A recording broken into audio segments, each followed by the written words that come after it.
Saviez-vous que 74% des Français sont inquiets pour leur retraite? Bienvenue sur PAEF, le podcast du pouvoir d'achat. Justement, parlons-en.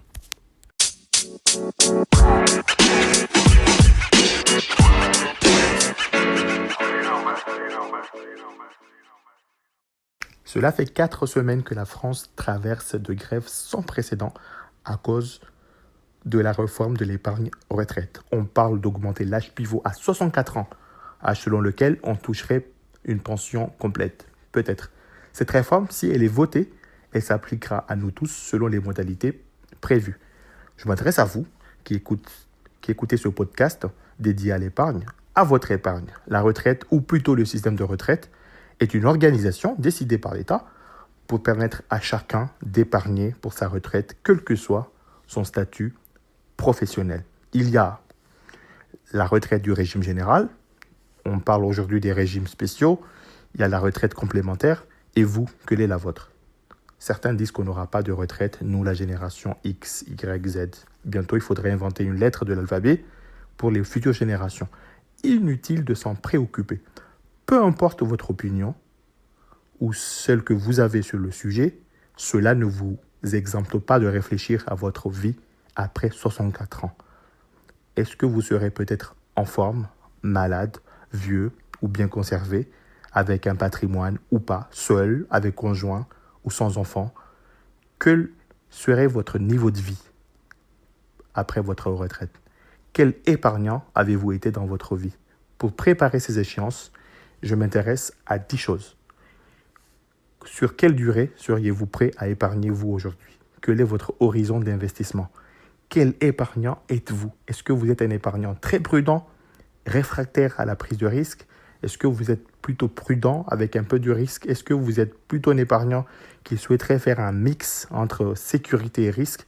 Est-ce que vous êtes un épargnant totalement dévoué à la prise de risque avec des placements sur les marchés financiers?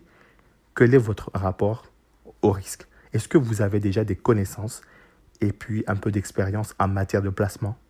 Quel est votre statut matrimonial? Comment est composé votre foyer familial? Combien d'argent liquide détenez-vous dans les comptes actuels, dans les comptes d'épargne bancaire actuels? Combien d'avoirs non liquides, type actions, tableaux, disposez-vous dans votre patrimoine? Quelle est votre situation professionnelle, votre métier? Exercez-vous un métier pénible? Êtes-vous fonctionnaire, indépendant? Est-ce que vous êtes un inactif? Est-ce que vous avez un statut divers, par exemple quelqu'un qui est en invalidité? Est-ce que vous bénéficiez actuellement d'un système d'épargne collectif mis en place par votre employeur ou mis en place par vous-même, type Madelin, bref, est-ce que pensez-vous que où allez-vous par exemple passer vos vieux jours? Est-ce que vous allez passer votre retraite en France, dans votre pays d'origine ou simplement dans les pays de l'Est ou dans les pays d'Afrique du Nord? Combien avez-vous besoin par exemple à court terme d'argent liquide? Est-ce que cela vous intéresse de faire de l'épargne pour du long terme? Connaissez-vous par exemple le site l'assurance-retraite.fr? Alors je dis bien l'assurance-retraite tout attaché.fr. Vous allez taper sur Google et vous allez trouver ce site. Vous allez pouvoir réaliser des simulations. Vous avez également le site maretraite.fr tout attaché.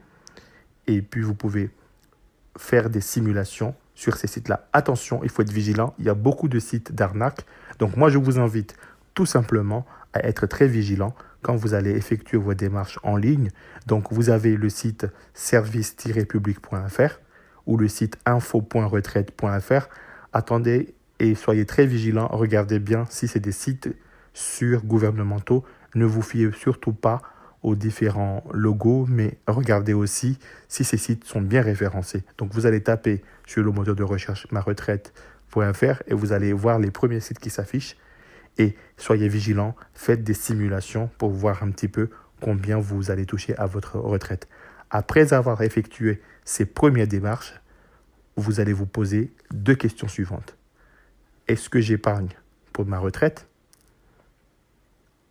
Ou combien j'aurais besoin aussi pour avoir des liquidités en cas de coup dur? Donc sans doute votre employeur et côté personnel, vous avez effectué des démarches. Donc, je vous invite maintenant à réfléchir à toutes ces questions et sans doute vous avez quelques bribes de réponses. Donc, vous allez écouter les prochains épisodes où on va rentrer dans les détails des solutions de retraite ou des solutions épargne qui abordent à la fois la retraite dans un futur et aussi l'épargne en cas de besoin ou en cas de coup dur. Et aussi, le but, ça permettra à chacun de comprendre le rôle de l'épargne de précaution et le rôle de l'épargne pour de l'avenir.